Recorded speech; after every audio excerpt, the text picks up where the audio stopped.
Let me summarize. The Mahdi will be a messianic figure. He will be a descendant of Muhammad. He will be an unparalleled, unequaled leader.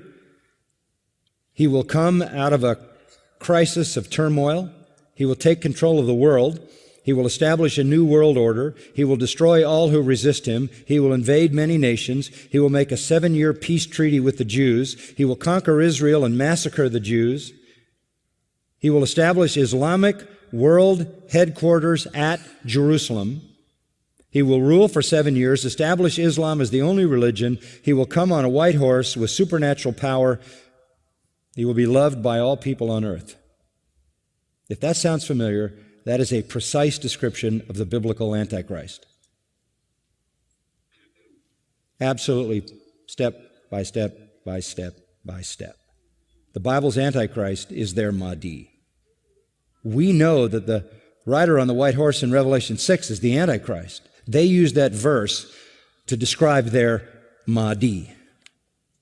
Why am I giving you all this? Because the description of the Mahdi is exactly the description of the biblical Antichrist, the beast of Revelation 13. And you go into any kind of a study of that and you will find that all the details match up perfectly. The Bible's Antichrist is Islam's savior and world conqueror who establishes a universal Islamic kingdom. And there's a second sign, a second person, and it is Jesus. The Mahdi is not Jesus. The Mahdi is greater than Jesus. And that's important to their system, because if you have somebody greater than Jesus, then the Christians were wrong. So Jesus will return. Yes, Muslims believe that Jesus will come again. They believe in the return of Jesus. Not the true Jesus. The Jesus of Islam, not God, didn't die, didn't rise, didn't provide a sacrifice for sin, but he does return. He's a prophet, and he comes back, and he has one purpose when he comes back, and that is to assist and aid the Mahdi. He returns, listen to this, as a radical Muslim. He comes back as a radical Muslim. He will arrive, by the way, at a minaret near Damascus. And he will come back holding the wings of 2 angels who flew him down to meet the gathering army of the Mahdi in the east, the army of the black flags. Jesus, when he comes back, will pray to the Mahdi, who is greater than he. He will acknowledge the Mahdi as his Lord. He will make a pilgrimage to Mecca. He will worship Allah, and thus he will lead all Christians who will follow him to reject their notion of Jesus and accept the real Jesus, who is nothing but a prophet and a man. He will establish worldwide Sharia law. He will become the greatest Muslim evangelist, and he will be the final witness on the day of judgment against non-Muslims. Christians everywhere will affirm that they were wrong, that the gospel is wrong, the New Testament is wrong. He didn't die, he didn't rise, he isn't God, he isn't the Son of God. He himself will come back and point out how wrong we've been. He will correct all misinterpretations and all misrepresentations. Let me quote what their literature says. He will shatter crosses. That's metaphoric for the destruction of the church, a symbol of Christianity being placed in the church. He will kill pigs. He will abolish the tax on non-Muslims because there won't be any living non-Muslims. Can't tax dead people.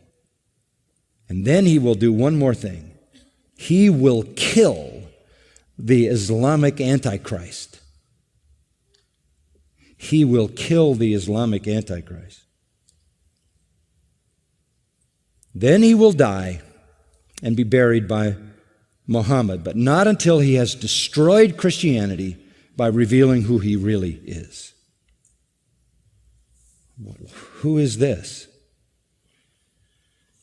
You compare what he does to the false prophet in the book of Revelation, chapter 13, 16, 19, 20 refer to the beasts coming out of the earth, the false prophet, who aids and abets the Antichrist. He is, as the Mahdi is the exact replica of the Antichrist, the Jesus prophet in Islam is the exact parallel to the false prophet who aids and abets the Antichrist.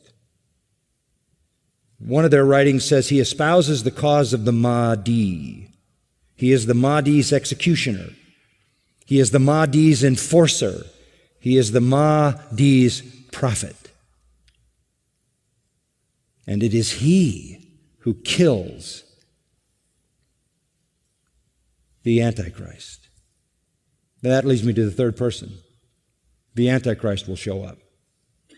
The Muslims call him Dajjal. He is the great deceiver. He comes to earth on a mule, and he's blind in one eye. He is an infidel. He is a false miracle worker, this Antichrist, this Islamic Antichrist. But you know who he claims to be? He claims to be Jesus, the Son of God. He claims to be deity. He will attempt to stop the Mahdi and the true Jesus, but the true Jesus will slaughter him. This is their view of the true Christ. Our Jesus is their Antichrist. Our Antichrist is their Redeemer. It is a satanic counterfeit that is in complete reverse. The army, this is a quote, the army of Satan will be led by a person who will claim to be Jesus Christ. There will be a great battle. The Muslim Jesus will fight the false Jesus and kill him and establish Islam forever. The truth is, the true Jesus will destroy the Antichrist and the false prophet and establish his kingdom forever. This is Satan's complete counterfeit.